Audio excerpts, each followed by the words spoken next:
Okay, good morning to everyone, and thank you very much for the invitation to speak. I can tell you that the Committee of the Regions for me has been an enormous journey. I suppose my backstory is that I've been an independent city councillor with Cork City Council the last 11 years, but somewhere at the start of somewhere at the end of my 6th year, I got a phone call, I would deem it a very random phone call from the Department of Local Government, saying, would I be interested in being a member on this European Committee of the Regions? And I expressed honesty at the time with the department that I'd never heard of the European Committee of the Regions. I think there was a passing sentence that I once actually read. And so the phone call was in December, late 2014, and then by early February, or 2014, early February 2015, I found myself in Brussels and at this particular building. And I spent the first kind of 2 years learning about EU policy, about EU jargon, and getting my head around the different committees of the European Committee of the Regions. And in essence, it is about bringing Europe closer to the citizens, and it's got this really fantastic story that sometimes people actually don't know about. And I think I've spent much of my first 6 years now with the Committee of the Regions, I suppose, standing up on the floor of the Committee of the Regions going, look, we need to tell the story more of what this committee actually does. So it is a formal EU institution, and it does represent 320, it represents 1 million local politicians across the EU, and there's 324 members representing the 27 member states. Like technically at NUTS 3 level, you're talking about maybe something like 280 regions across the EU. So like Ireland has 3 regions, and so when I got on the European Committee of the Regions, my mind was open to other regions and other cities, and what actually is happening in other parts of Europe. Like my mindset was very much on what was just happening in Ireland, and I've always said on my own council floor that actually from a Cork perspective, we usually have this obsession with Dublin. We have in Cork, we do have a second city kind of syndrome. But I began to discover that there are other second cities and other second regions, and they're all doing really interesting work, and there are things that Cork can actually borrow from. The Committee of the Regions, when I joined it, it's an opinion body. It still is an opinion body. It gives opinions. Its opinions are on its website. If you Google European Committee of the Regions, it gives opinions on a whole range of topics that affect kind of local and regional authorities on the ground. Like 80% of EU funding goes to local and regional authorities. So we need to have a role in that. And that's the Committee of the Regions keeps pushing that sort of narrative that please listen to us. The mayors, the councillors, the regional presidents have a lot to say on that. And it does have this kind of citizen-led vision, kind of giving kind of bottom-up perspective. So when I did put on the headphones for the first time 6 years ago, I mean, there are we say the 24 languages. But when I got the translation of the languages, a lot of the problems that other members were discussing were the same as my own city in Cork, in terms of environment or mobility, social issues. And so it became something actually very exciting for me, because I'm a geographer by trade. My PhD is in geography and historical geography. I give walking tours of my city. And you'll notice that as I go through this short presentation, there are images of Cork. Because one of the challenges that I have is trying to reconcile all the information I get in the European Committee of the Regions through the different committees and the different debates, and how do I bring that back to a local council like Cork? And how do I actually try to adapt some of those elements? And because I'm just one councillor of 31, how do I convince actually the different political groups within Cork City Council? Look, let's have a look at this. We are very blessed in Cork City Council. We have a very active European policy officer, Ronan Gingles, who I worked with on an opinion on the EU urban agenda about 2 to 3 years ago. So I know Ronan well, but how do I bring that information back to Ronan? How do we actually kind of use this information on the ground? And that's something as well I keep saying at the COR kind of plenaries and different commission meetings, like this information needs to make sense on the ground. So it has to go beyond the jargon as well. So here are these 280 regions. And one of the things I began to say on my own city council floor, especially probably in the last year and a half, is that like Cork needs to take its obsession around what's happening with Dublin and kind of other regions, and casting its eye kind of further afield. And one of the things, like Cork is a member of a thing called the Atlantic Cities Arc Forum. And there are many European forums and agencies kind of around Europe representing kind of different macro regions and elements like that. But like I've said that to my own council, like Cork is just one of 500 cities in Atlantic Europe. Waterford is one of 500 cities in Atlantic Europe. Dublin is the same. Limerick is the same. Belfast is the same. Like, so we need to keep our eye on what's happening with investment, not just in Ireland, but like in the UK and France and Spain. Like France is only 500 kilometers or so from us to the south, and like investors don't care as long as they get their money back and get a return for their money. So we need to keep an eye on that. So that's one of the things that. Another thing that I've actually learned from being on the Committee of the Regions is just to widen your gaze. The COR is deeply influenced by a number of things, and these particular topics here, we constantly come back to them.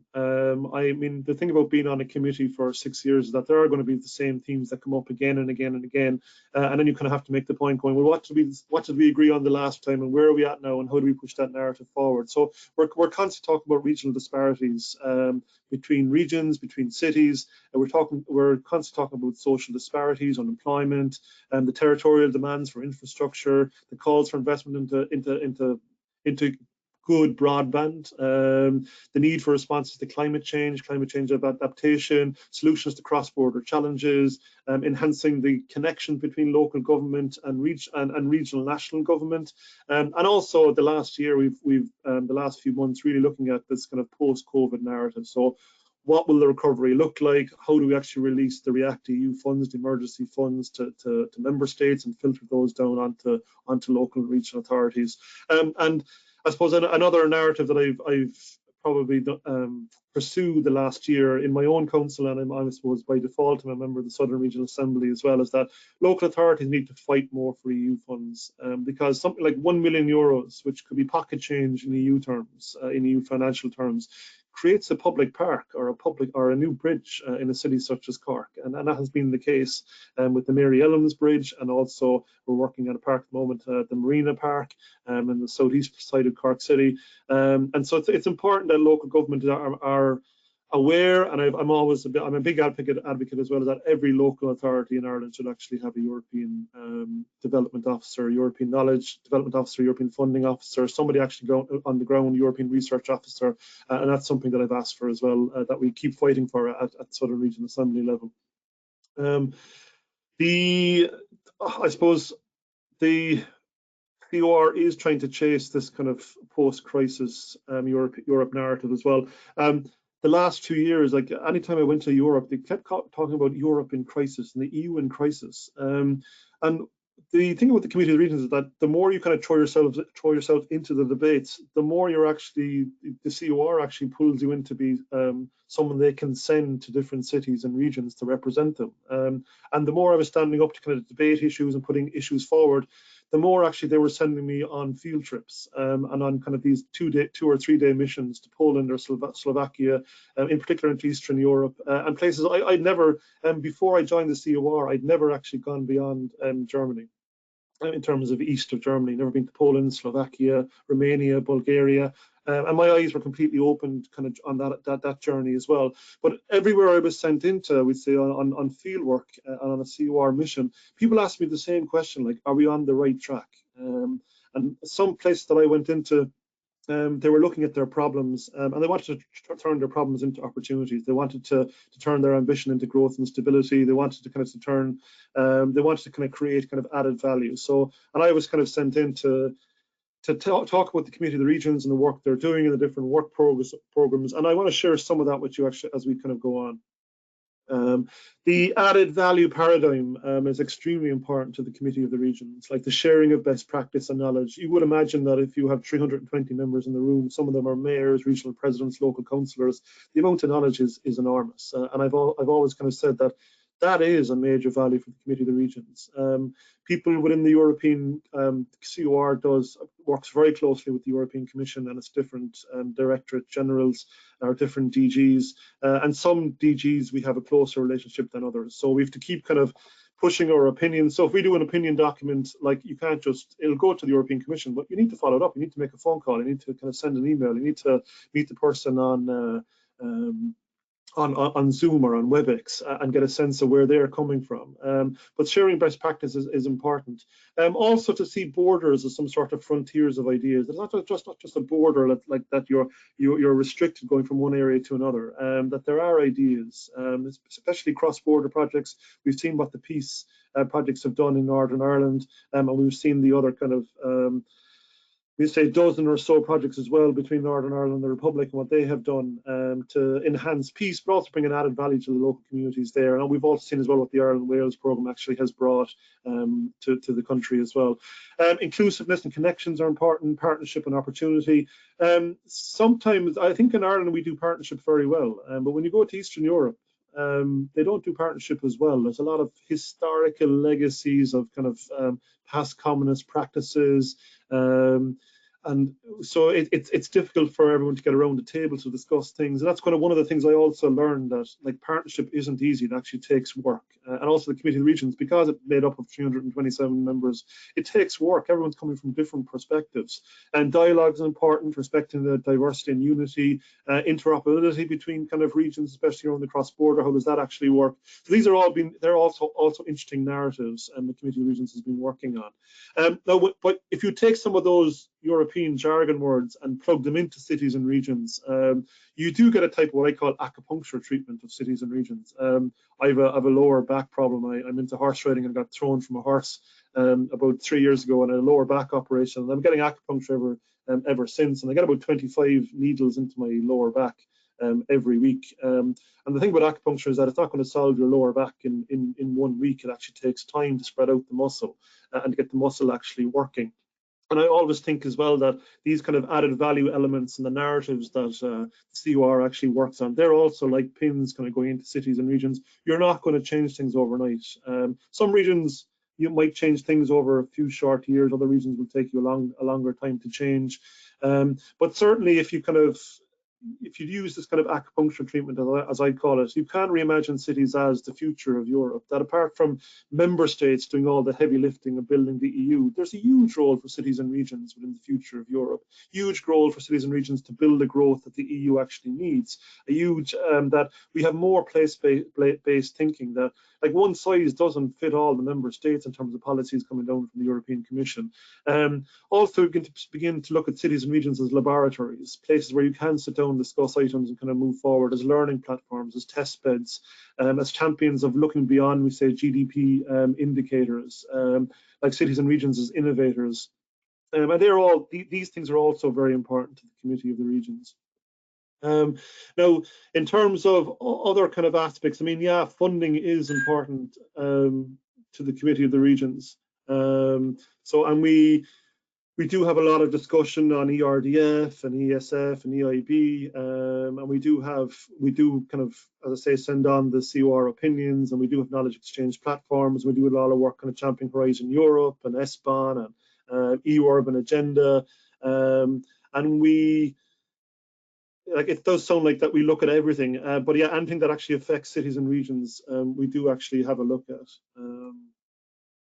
Now, in terms of some of our recent kind of campaigns, we were actually defending cohesion policy during the MFF discussions. We are promoting the Green Deal on the ground. We're still going after the regional disparities, leading the way in the future of work.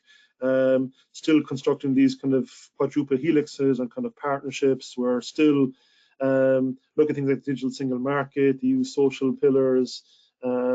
And these things are probably important, like that apart from Interreg, like the CUR does actually champion Interreg, but we also have knowledge exchange platforms with the European Commission, especially in one of our commissions, CEDEC, which is about innovation and kind of SME development. We do have cross-border projects as well, EGTC, European Groupings Territorial Cooperations. We have Science Meets Regions programs. We champion the iCapital Awards, the European Capitals of Culture, Sport, Green, etc., the Urban Agenda for the EU, and also we've got a big Communicating Europe program as well, where members are encouraged to host kind of citizen dialogues. So that's, I'm going to just park it there. So you can see that we're involved in many things.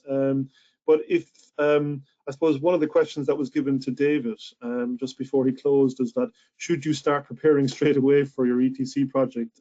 Yeah, you should. And where you can get information of best practice is from the Committee of the Regions website. So if you're doing something on environment, just put in environment or Green Deal into the Committee of the Regions, and you'll bring up the relevant opinions. Or also, like if you go into EU, if you Google EU Futurium and put in urban agenda for the EU, you'll bring up these 14 partnerships that talk about different things about cities and different projects going on. So we're also heavily involved in the European Week of Cities and Regions. So we try to do a lot of practical stuff. So when I joined the Committee of the Regions, probably 80% of their work was just opinions, 20% of the work communication. 5 years later, we're probably doing 60% opinions, 40% communication. We're still doing the same amount of opinions, but we're doing a lot more kind of communicating what's going on. So thanks very much.